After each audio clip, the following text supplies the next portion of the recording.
નમસ્તે બાળ દોસ્તો, આજે આપણે પહેલા તાસમાં આપણે ઘણું બધું શીખી લીધું હતું, છતાં પણ આપણે બીજી વખત એને રિપીટ કરી દઉં છું કે સીએટી એટલે કે કોમન એન્ટ્રન્સ ટેસ્ટ કે 2024 પ્રવેશ પરીક્ષા.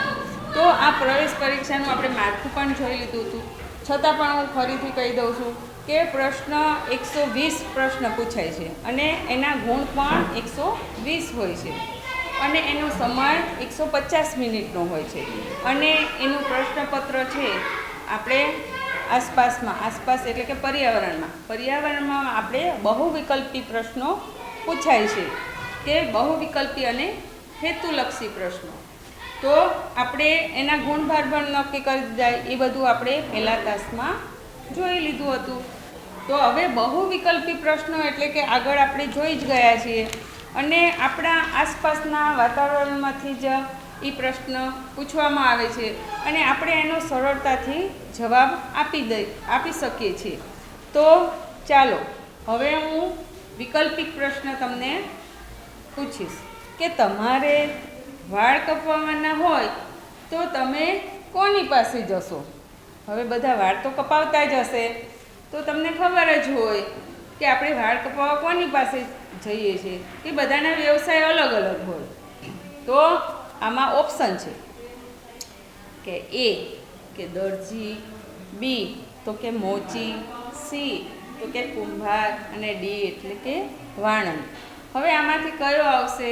તો તમને તરત જ મગજમાં આવશે કે આપણે વાણંદ જોડે વાળ કપાવવા જઈએ છીએ. તો આપણે મગજનો ઉપયોગ કરવાનો છે. ક્યારેક આપણને એવું પણ થાય કે આપણને યાદ ના હોય, પણ આપણે વિચારીએ એટલે આપણને એનો જવાબ આવડી જાય. પછી આપણે મનાલી ફરવા ગયા હોય, મનાલી કયા રાજ્યમાં આવેલું છે? તો મનાલી છે એ ઠંડો પ્રદેશ છે. તો ક્યારેક આપણે ગયા પણ હોઈએ તો એ કયા રાજ્યમાં આવેલું છે? તો કે ઉત્તરાખંડ કે કાશ્મીર કે હિમાચલ પ્રદેશ કે હરિયાણા. તો આપણે વિચારવાનું કે આમાં ઠંડો પ્રદેશ કયો છે? તો કે કાશ્મીર. તો આપણે કાશ્મીર ઉપર ટીક કરી શકીએ.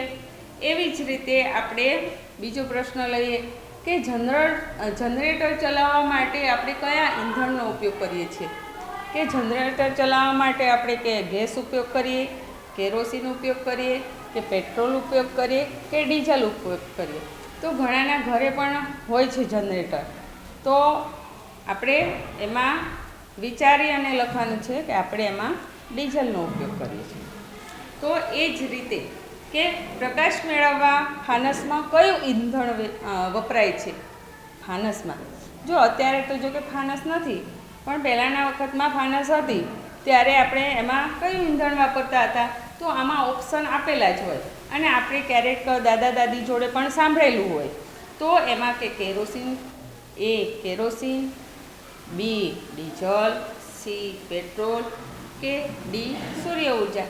તો કે એમાં કેરોસીન વાપરતા હોય, તો આપણે એમાં ટીક કરી શકીએ છીએ. તો અમુક પ્રશ્નો તો આપણે એમને પણ આપી શકીએ છીએ એના જવાબ. તો વાહનના વધુ પડતા અવાજોથી માનવીના સ્વાસ્થ્ય ઉપર શી અસર પડે છે? તો આપણે રોડ ઉપર મકાન હોય ને રહેતા હોય તો આપણને શી અસર થતી હોય એ આપણને ખબર હોય, પણ પછી આપણે એમાં જવાબો તેના ઓપ્શનો આપણે વાંચીએ કે આપણે વધવા પડતા વાહનના અવાજથી આપણને શું નુકસાન થાય? કે આપણે આંખોને નુકસાન થાય કે હાથ પગને નુકસાન થાય કે કાનને નુકસાન થાય? તો આપણને સાધનો બહુ ઘોંઘાટ હોય તો આપણને અવાજ પહેલાં ક્યાં ભટકાય? કાનમાં, એટલે કે કાનમાં. પછી નીચેનામાંથી કયું વાહન ઈંધણ વગર ચાલે છે? તો બધા સ્કૂલમાં આવતા જ હોય, તો તમે આવતા હોય ત્યારે સાયકલ લઈને આવો તો કે એમાં કંઈ પેટ્રોલ કે ડીઝલ એવું ભરાવો છો? એ તમારે વિચારવાનું કે આપણે કયા સાધનમાં ઈંધણ નથી વાપરતા? તો કે સ્કૂટરમાં, બાઇકમાં, મોટરસાઇકલમાં કે સાયકલમાં? તો તમને તરત જ ખબર પડી જશે કે સાયકલમાં ઈંધણ વપરાય નહીં. હાલો અપ્સાના કઈ રમતની ખેલાડી છે? તો આપણે આ આસપાસમાંથી જ બધા પ્રશ્નો પૂછેલા છે અને આસપાસમાં આપણને એ પ્રશ્નોને ફેવરીને પણ પૂછી શકે છે. આ તો હું તમને પ્રશ્નો જે કહું છું એ જ પૂછાશે એવું નથી, એને પણ તમને ફેવરીને પણ પૂછી શકે છે. તો કે ક્રિકેટ, કબડ્ડી, બાસ્કેટબોલ કે હોકી? તો કે આપણે પાઠ હલાવ્યો હોય ત્યારે આપણે ધ્યાન રાખેલું હોય એટલે આપણને તરત જ મગજમાં આવી જશે કે બાસ્કેટબોલ. હવે ઇન્ડોર રમત. ઇન્ડોર રમત કોને કહેવામાં આવે છે? કે ઇન્ડોર એટલે ઇન્ડોર રમત કોને કહેવાય? તો કે એના ઓપ્શન આપેલા છે કે cricket, B hockey, C kho kho અને ડી કેરમ. તો હવે ઇન્ડોર શબ્દ આપણને ખબર હોવો જોઈએ. ઇન્ડોર એટલે કે ઘરની અંદર રમાતી રમતો અને આઉટડોર એટલે કે ઘરની બહાર રમાતી રમતો. ઇન્ડોર એટલે કે એમાંથી આપણને ખબર પડી જાય કે ઇન્ડોર એટલે કે ઘરમાં અંદર રમાતી રમત એટલે કે કેરમ. પછી એને બીજી રીતે પૂછે કે આઉટડોર, તો એનો પણ આપણે સરસ રીતે જવાબ આપી શકીએ. પછી અનુજનો જન્મ કયા ગામે થયો હતો? અનુજ છે એનો જન્મ કયા ગામે થયો હતો? એના ઓપ્શન છે એ કે સિંદુરી, બી કે ખેડી, કે સી કે ભુજ, કે ડી કે લે. તો એમાં કયો જવાબ આવશે? તો કે ખેડી. બરાબર દોસ્તો ને? આવા પ્રશ્નો પૂછાય તો તમને આવડી જાય ને ઓપ્શનવાળા, અને એમાં તમે ઘણા બધા માર્ક્સ પણ લઈ શકો. અને એવું નથી કે પાઠ્યપુસ્તકના જ પ્રશ્નો પૂછાય અને એમાંથી જ આવડે. તમને બહારથી પણ કોઈ પ્રશ્ન પૂછે તો એમાં પણ તમે સાચા જવાબ આપી શકો છો. તો જમીન ખેડવા માટે કયું સાધન વપરાય છે? તો એમાં પણ ઓપ્શન આપેલા છે. જેને ખેતી હશે એને તો તરત જ લાઈટ થઈ જશે. તો જો એને ઓપ્શનો કયા કયા છે? તો જમીન ખેડવા માટે આપણે કયા સાધન વપરાય છે? કયું પ્રાણી વપરાય છે? સાધન નહીં પણ કયું પ્રાણી વપરાય છે? કે ઘોડો, બળદ, હાથી કે ઊંટ? તો ઘણાને ખેતર હશે તો ખબર હશે કે આપણે હળ શેના વડે ચલાવીએ છીએ? તો કે બળદ. બરાબર દોસ્તો? તો હવે આપણે બીજો પ્રશ્ન લઈશું કે સુતરાઉ કાપડ માટે કયા કયા પાકને ઉગાડવામાં આવે છે? સુતરાઉ કાપડ માટે તો એના પણ ઓપ્શન છે કે ગુવાર, શેરડી, સોણ કે કપાસ. તો હવે આપણે સુતરાઉ કાપડ શેમાંથી બને? તો સુતરાઉ કાપડ કપાસમાંથી બને. તો આપણે કપાસ ઉપર ટીક કરી દઈશું. પછી આપણે એક બીજો પ્રશ્ન લઈશું કે પહેલાંના સમયમાં ખેતીમાં કયા પ્રાણીનો ઉપયોગ કરવામાં આવતો? જો આ હમણાં પણ આવી ગયો. આપણે બીજો લઈ લઈએ કે કયા તહેવારના દિવસે ઊંધિયું અને જલેબી ખાવાનો રિવાજ છે? તો આપણે તહેવારને યાદ કરી લઈએ. એમાં ઓપ્શન પણ છે કે એ શરદ પૂર્ણિમા, બી કે દશેરા, સી કે ઉત્તરાયણ, કે ડી કે જન્માષ્ટમી. તો ઊંધિયું આપણે ક્યારે ખાઈએ? તો મકર સંક્રાંતિ તો બધાને ગમતી હોય, એ દિવસે બધા પતંગ ચગાવતા હોય, એ દિવસે શું રસોઈ થતી હોય એ બધાને ખબર હોય, એટલે તરત જ તેનો ઉત્તર આપી દેશે. તો હવે આપણે બીજો પ્રશ્ન લઈએ કે પાકની લણણી માટે વપરાતું સાધન કયું છે?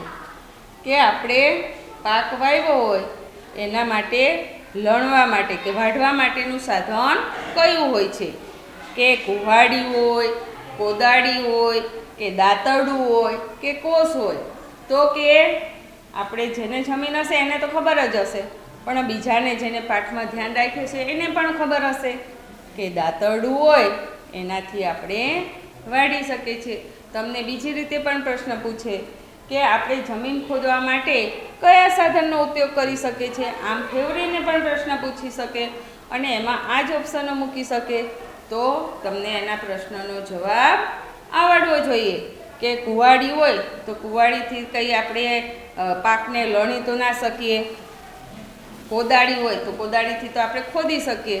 કોસ હોય તો કોસનો ઉપયોગ આપણે ખાડો બનાવવામાં કરી શકીએ. તો દાંતરડું એવી વસ્તુ છે કે એને આપણે વાઢવામાં ઉપયોગ કરી શકીએ છીએ.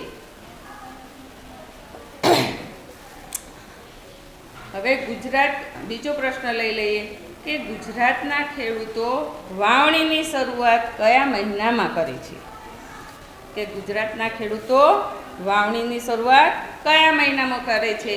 કે કારતક, અષાઢ, શ્રાવણ કે પોષ?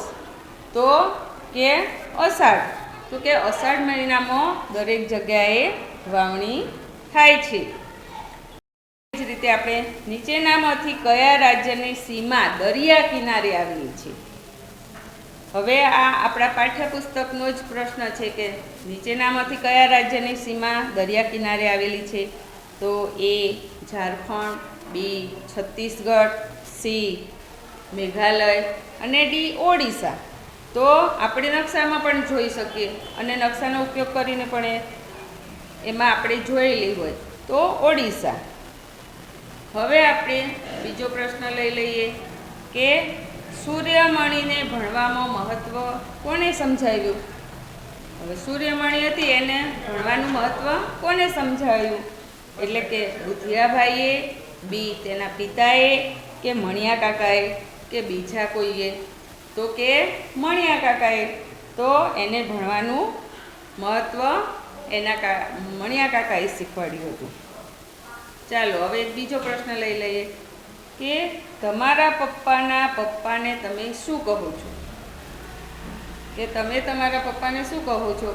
તો દાદા કહીએ ને. તમે દાદા કહેતા હોય ને તો આમાં ઓપ્શન આપેલા જ છે. તો નાના, દાદા, કાકા કે મોટા પપ્પા? તો કે દાદા. તો જો આ રીતે તમારે વૈકલ્પિક પ્રશ્નો પૂછાશે કસોટીમાં અને તમારે આ રીતે જવાબ આપવાનો છે. અને આના પ્રશ્નો આપણે આજુબાજુના વાતાવરણમાંથી પૂછશે, પશુ પક્ષીઓના પૂછશે, ખેતીવાડીના પૂછશે. તો તમે સરળતાથી આપી શકો છો જવાબ અને સારા એવા માર્ક્સ લાવી શકો છો. અસ્તુ.